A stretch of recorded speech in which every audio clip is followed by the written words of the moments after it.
Let's get to it. First and foremost, I want to welcome Kyle Black. Kyle Black is in charge of the audio right now. You see it, lights, cameras, action. We up and running now. And before we get any further, I want to take a special moment to welcome our guest. What's up, Sunshine? How you doing? What's up, Benny? How you doing? Good, good. Tell the viewing audience a little bit about yourself, where you're from, and what's going on. Okay. My name is Sunshine Moss. I'm from Conshohocken originally. Now I live in Mount Airy. Love living in the city. Great community. Came up kind of hard. It was blue collar in Conshohocken when I was a kid. But, found those drugs pretty early. Ended up a little off track, but now we're finding our way. That's what's up, And I thank you for taking the time out to come on to the Let's Get to It podcast, And I always like to, introduce like how I know my guests, Sure. But this particular time, I met you in a Wawa parking lot, Sure did.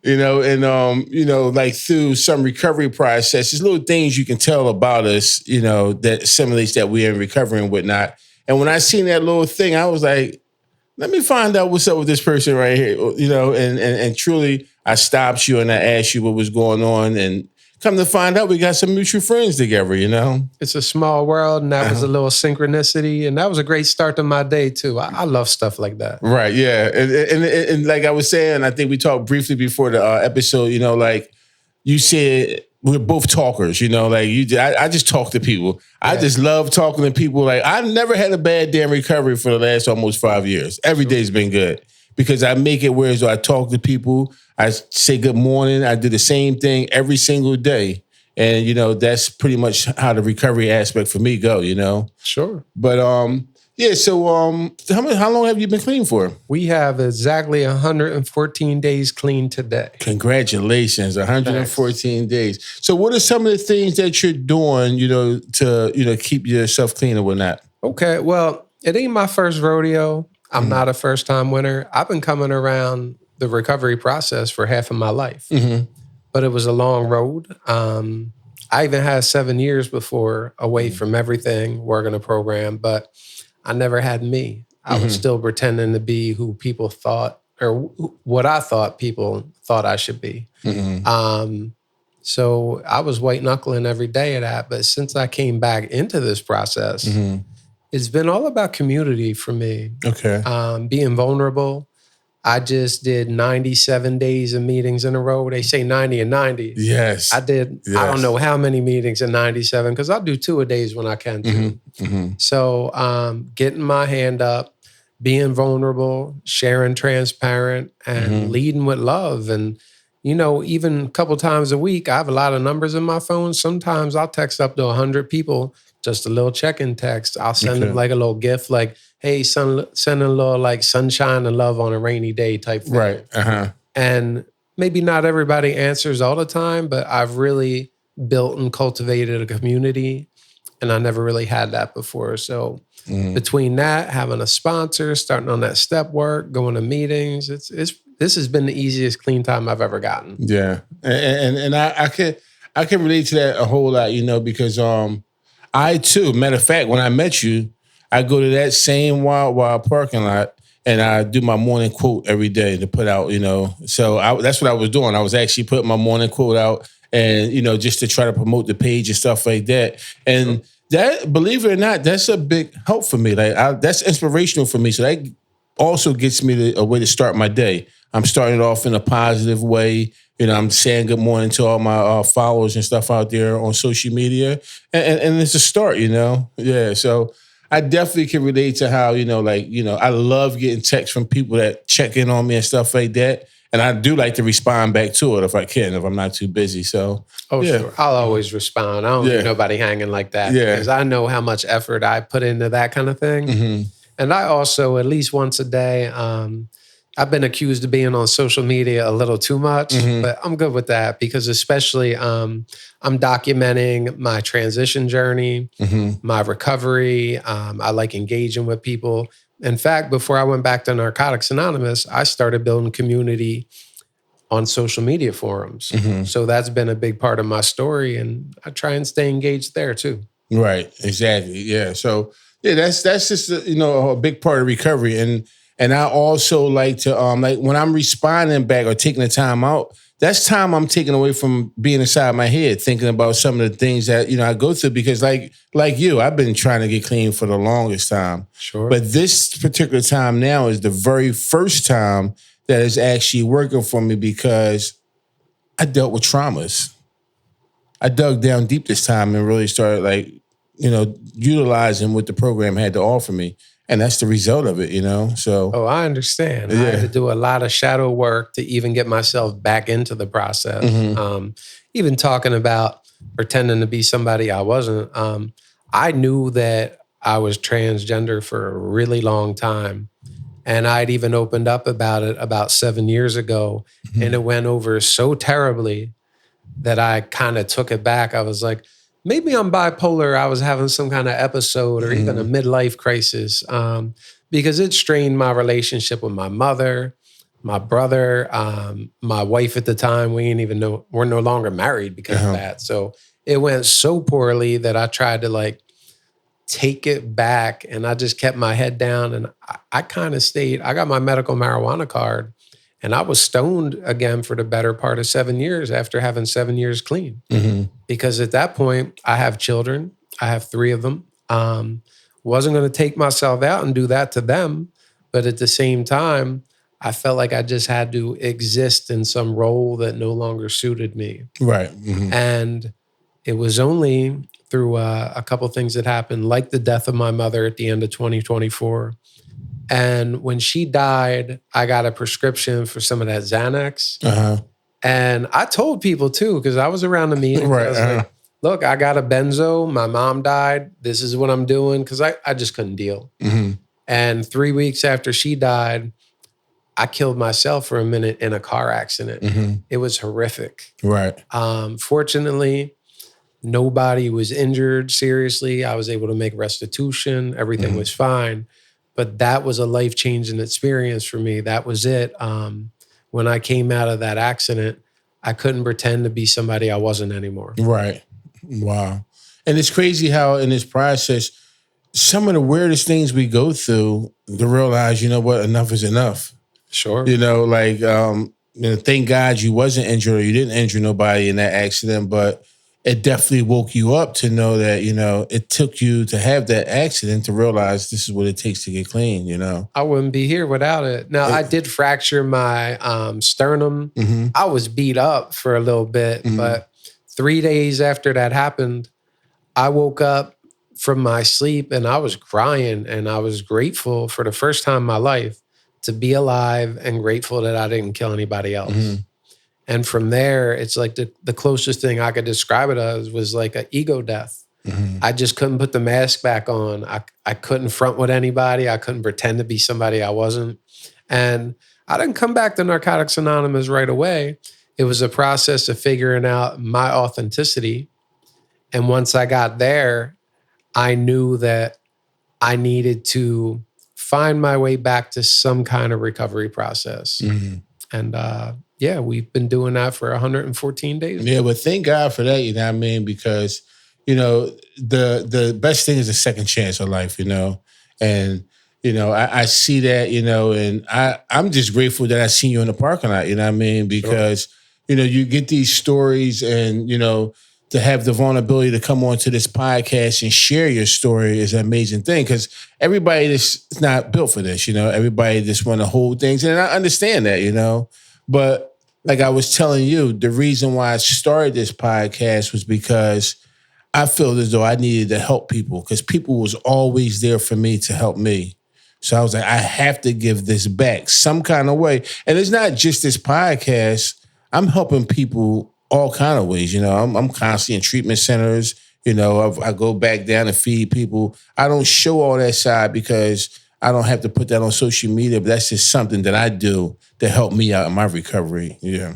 I believe you very much get what you give in this world. Mm-hmm. And so many people tried to help me when I wasn't ready for the help. Mm-hmm. Mm-hmm. And I love people. Not everybody makes it easy, but I see the humanity in everybody. So I really try to lead with love and understanding.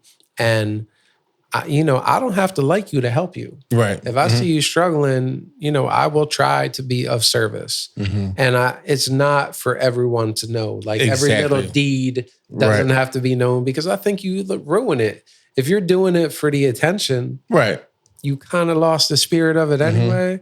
But it's very important to me to, before I was always like, how can these people help me? What can I get out of this?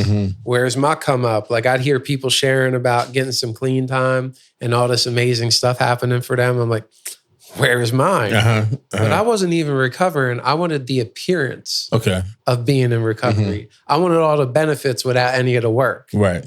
And now that I find like, you get what you give, I really care about people. So even when I talk to the woman that's helping me the most in recovery right now, I make sure to check in with her to see how she's doing and remember little things about like, she was working on a big work project last week. So I got out a little bit of mine. I'm like, hey, how'd that work project go? That two-way street, Yeah, going back and forth for him. I'm really good at making things all about me. And that never worked out for me. Right. So service is very important. Right. So I wanted to go back a little bit. Like you openly said that, you're transgender and stuff like that. Like, how is it like being in recovery? Like, I think before probably like you were saying, like it was a little difficult then. How is it now compared to then, being in recovery and being trans? It's been a really beautiful experience for me. The women in my recovery network have embraced me and treated me just like any other woman. And I tried to go to just like the transgender support groups before I even came back to recovery. And I got spoiled because, the thing that I'm involved in, we suggest like limiting sharing to 5 minutes and everything goes a lot smoother. And when I went to these other groups, they'd be sharing for like 15 minutes in a clip. And then people would give feedback. I don't have that kind of attention span. Right. So coming back into the rooms that I'm in and just being transparent about who I am, it's just been this experience that I never had before, because I was always so guarded and kept people at arm's distance. And now people genuinely care about me. I mean, I've had so many different opportunities to do different things, and this level of inclusion I never felt before. Right. Now, don't get it twisted. People knew me as a certain way for a long time, and there are still some very closed-minded people. So I've come up against people who refuse to like not use my old name or misgender me, or some people don't talk to me at all anymore. Right. But if I have to sacrifice my authenticity for your comfort, I don't need you. It's as simple as that. Yeah, exactly. And, I just want to make it clear on the Let's Get to a podcast, like I don't discriminate against anyone. You know what I mean? This podcast is about recovery, and we all have to recover together, regardless of who you are, black, white, transgender, anything. Like my thing is that people was there to help me from all different genders, races, and everything. Who am I not to give that back to somebody? At the end of the day, we all one. We just trying to get this message out to people that we need, that help is available. I could see that from the gate. Just the way you engaged. I was with my spouse in that Wawa parking lot when we started talking, and I didn't pick up one iota of judgment or anything. And as soon as I followed you on the socials and we started connecting, it was all love. Right, and exactly. I didn't pick up any bad vibes at all, or I wouldn't be here. Exactly, you know what I mean? Exactly. So, well, that's the thing. Like I said, people don't get bad vibes from me no more. They probably got bad vibes that I didn't see when I was using because I was a monster, But like once that changed and I got that drug out of my system and I started being like a productive member of society, it's people.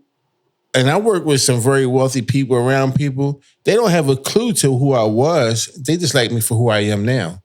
So when I tell some of the people and share some of that, they be like, no, not you, Ben. Yeah, I was that person, But we don't look at who we was then. We look at who we are now. And I'm just blessed right now. I ain't never been this happy in my life, And it's genuine. Yeah. It's real genuine. It shows. Yeah, and like coming from being like a thug and being on the streets and all that type of stuff, whereas though like, I didn't care about myself. I didn't care about nobody else. Like, if you had it, I was taking it. That was my motto. And, to change that all over, you know what I mean? It's like, it's a really, really good feeling, just to be living this life right now.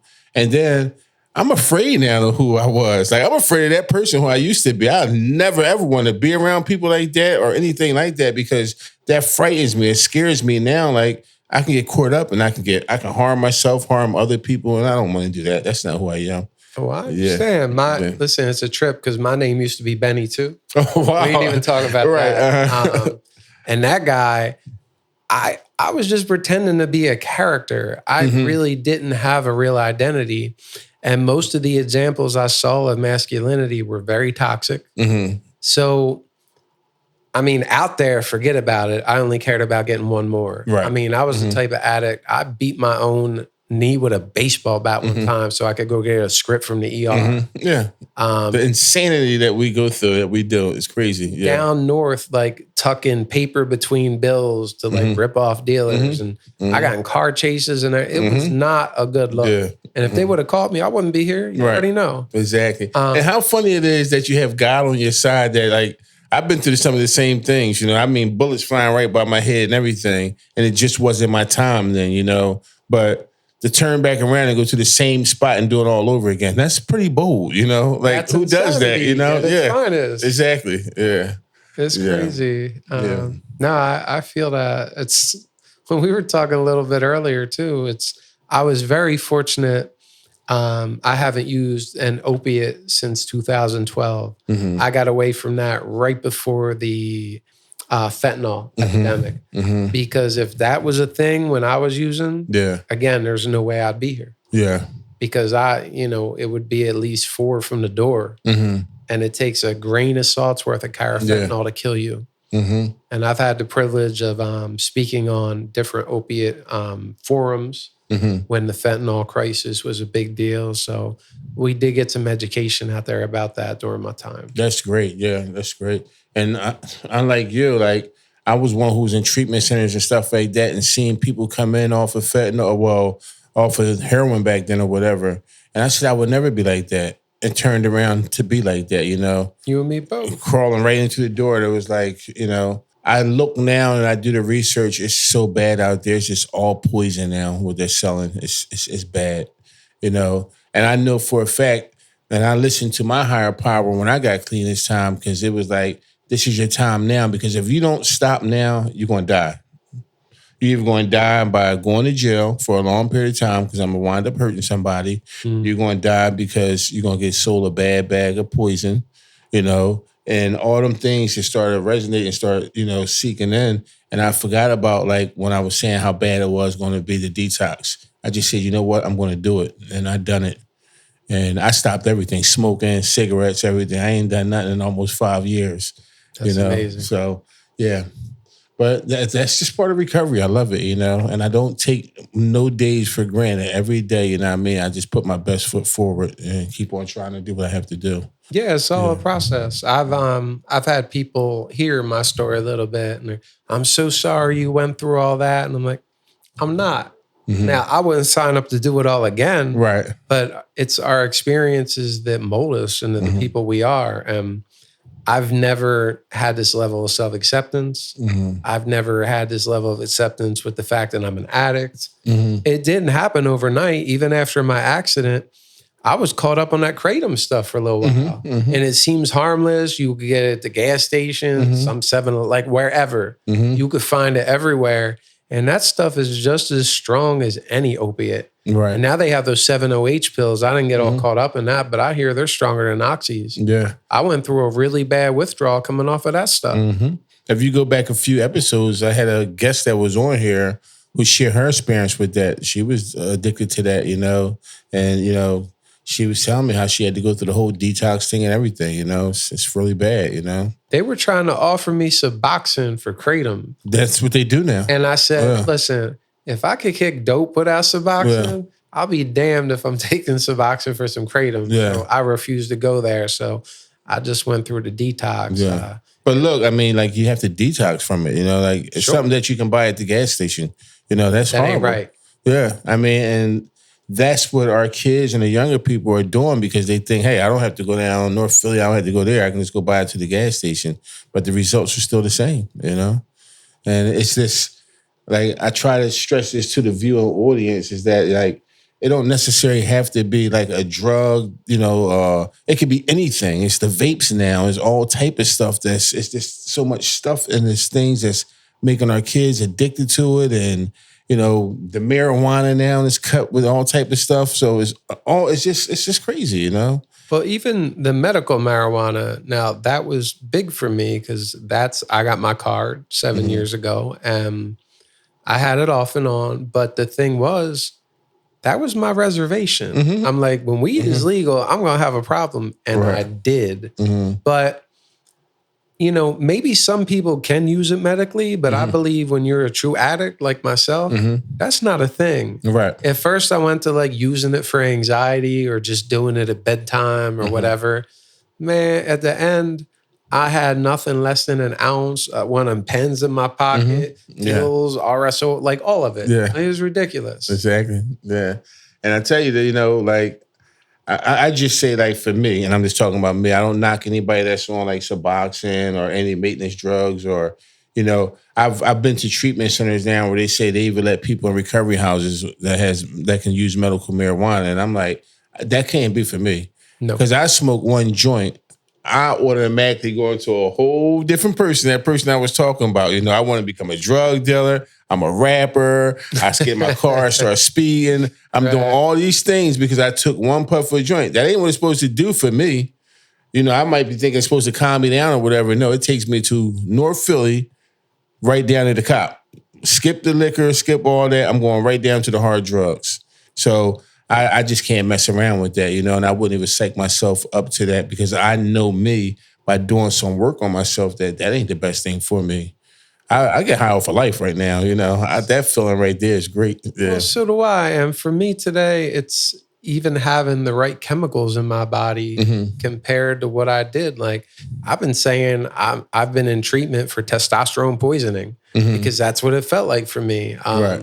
From puberty on, I just knew something was wrong with me that wasn't fundamentally wrong with everybody else.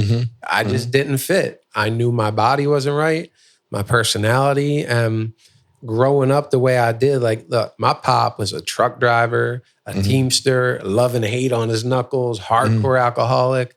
There was nothing okay with being me, especially in blue collar Conshohocken when I was a kid too. It just, man, there was one kid that was openly, I think he was gay when I was in high school.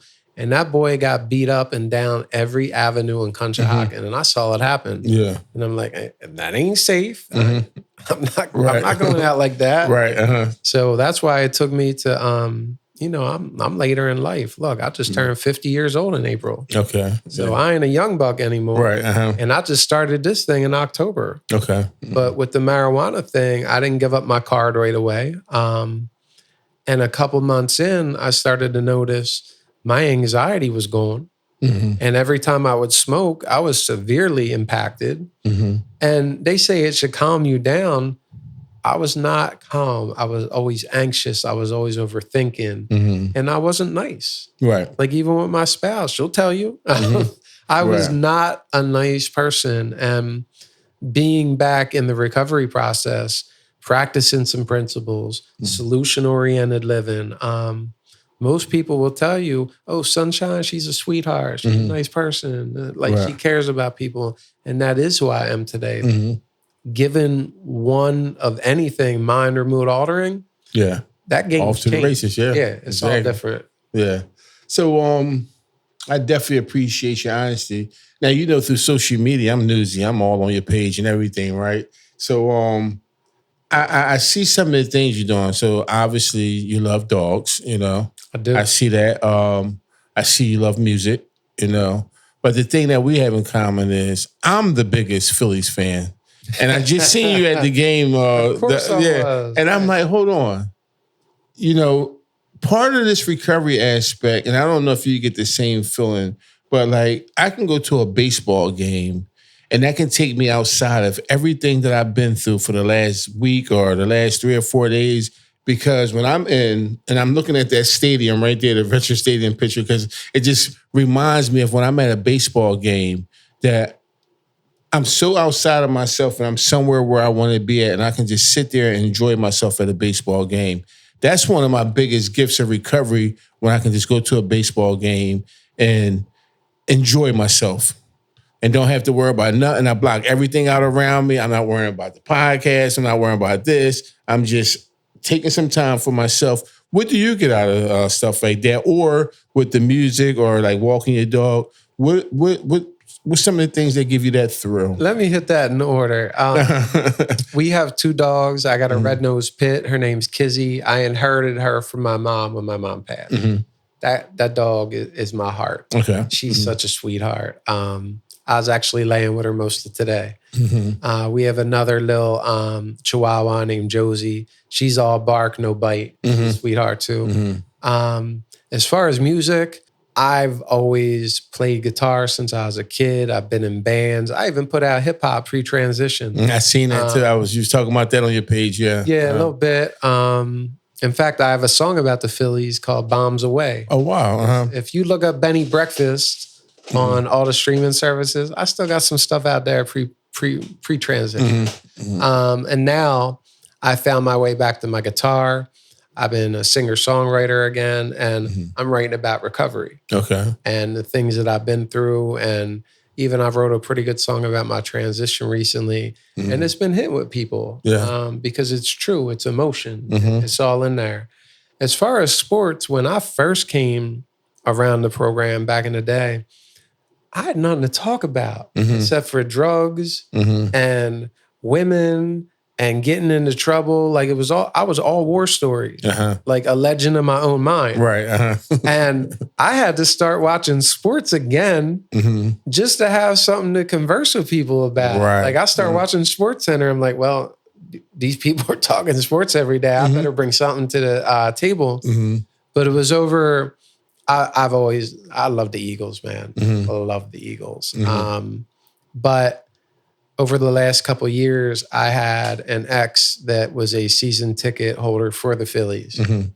And I went to more games than I ever went to in my life that year. And it was the year that they ended up going to World Series too. Yeah. So it was the right year to start going to games. Yeah. In fact, I was at the game they lost the World Series. There was little kids crying. Yeah. That was rough. But even last year, I had a partial season ticket package.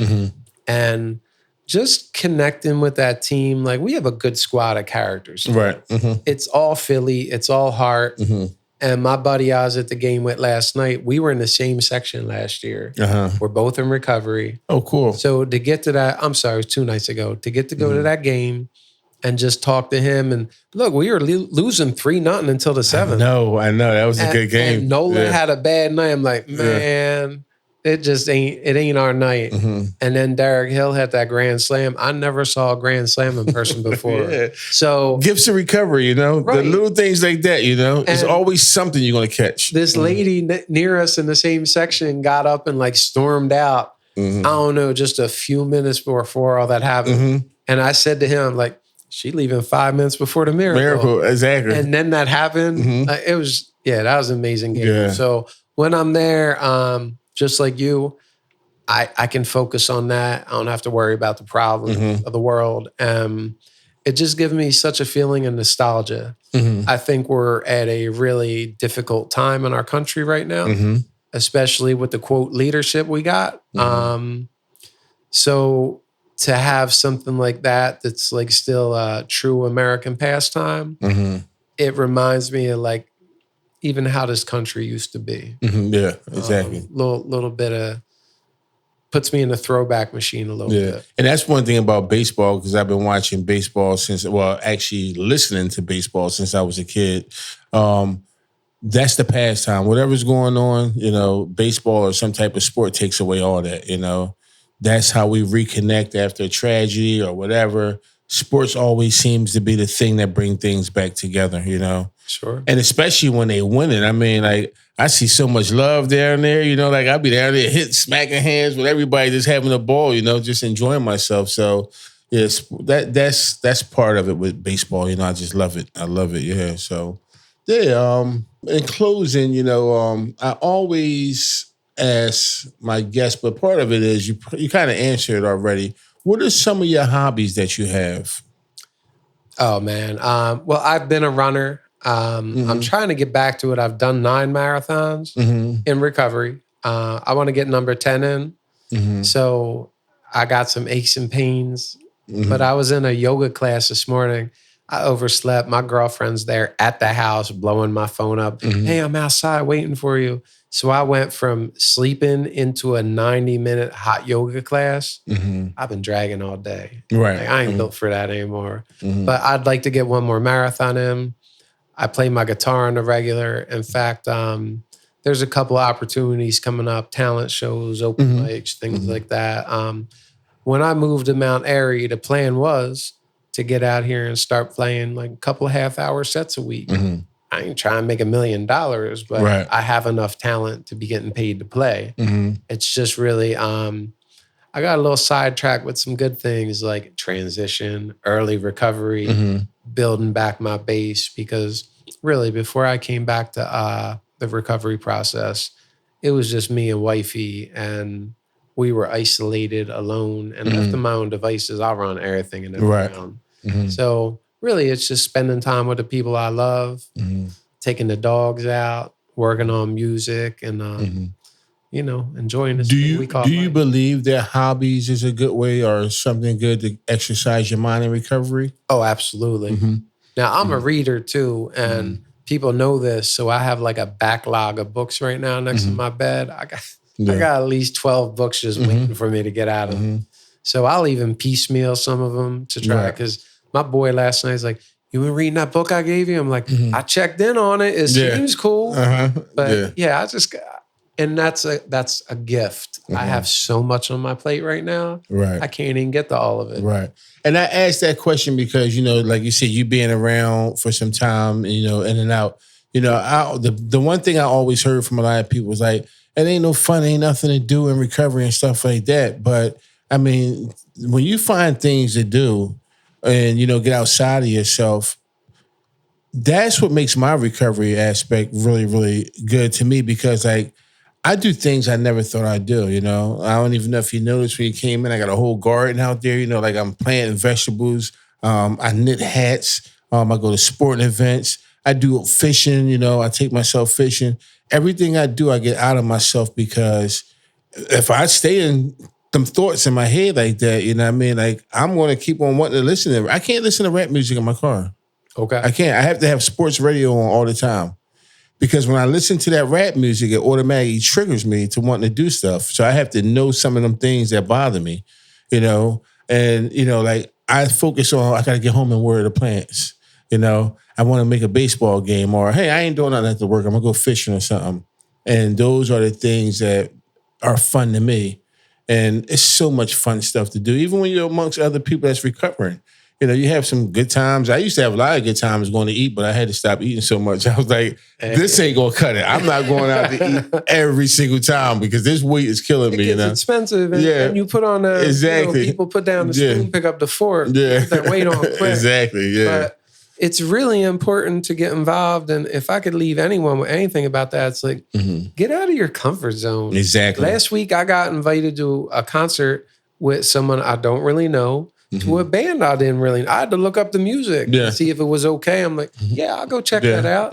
And before, even if I agreed last minute, I'd be like, nah, I got something came up. But there's things I do today that I never imagined myself doing. So I think when people say, oh, recovery is boring and I don't want to just be in these meetings, you're the one keeping yourself in that spot. Exactly. You got to broaden your base and maybe be open to do some new things with some new people and get outside your comfort zone. And you might find a whole new life out there waiting for you. Exactly. Yep. So, again, I thank you for coming on the Let's Get To It podcast.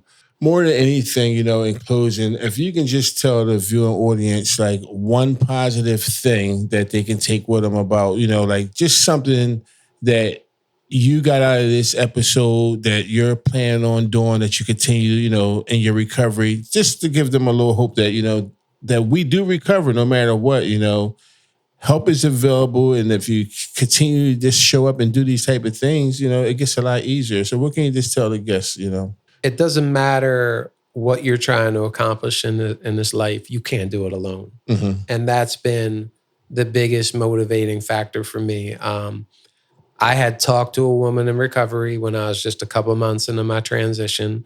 And that's where my support was coming from those women who didn't give up on me. And one lady said to me, Sunshine, is it more important for you to have that medical marijuana card or to have real people who love you in your life? Right. And it was a no-brainer.